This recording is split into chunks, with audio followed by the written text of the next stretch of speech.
আসসালামু আলাইকুম।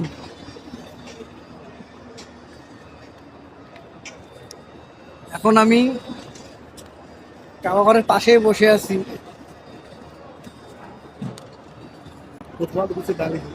একটা কথা মনে রাখবেন,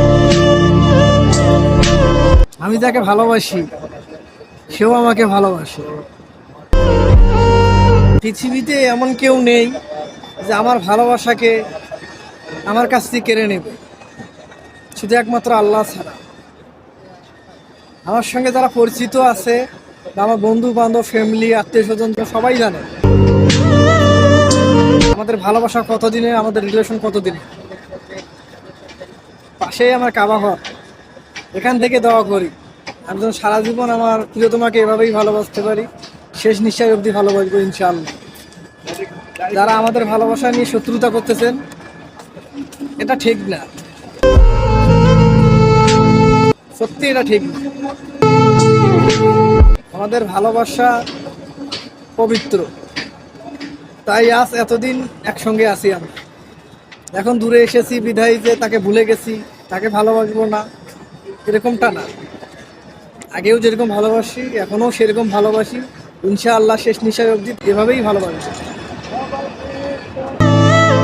তবে একটি কথা আপনাদেরকে বলতে চাই, যে আমাদের রিলেশন বা আমাদের ভালোবাসায় যারা শত্রুতা করতেছে, এটা ঠিক না। দুটি মন এক থাকলে কেউ কখনো আটকাইতে পারে না, ইনশাল্লাহ আপনারাও পাবেন না। আমি আপনাদেরকে চ্যালেঞ্জ করলাম, আমি এবং আমার গার্লফ্রেন্ড এক পাশে, আপনারা সবাই এক পাশে, এই কাবাঘরের পাশে। ইনশাল্লাহ আল্লাহকে সাক্ষী রেখে আমি চ্যালেঞ্জ করলাম, আল্লাহ আমার সাথে আছে। আপনারা আমাদের শত্রুতা করেন, কতদূর বন্ধ করতে পারেন? ইনশাল্লাহ আমি আপনাদের শত্রুতা অ্যাকসেপ্ট করলাম। আমি এক পাশে, আমার গার্লফ্রেন্ড এক পাশে, আর আপনারা সবাই এক পাশে, অ্যাকসেপ্ট করলাম। গুড বাই, দেখা হবে ফাইনাল মাঠে।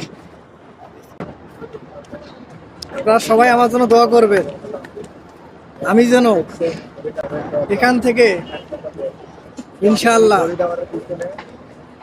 সাকসেস হয়ে যেতে পারি।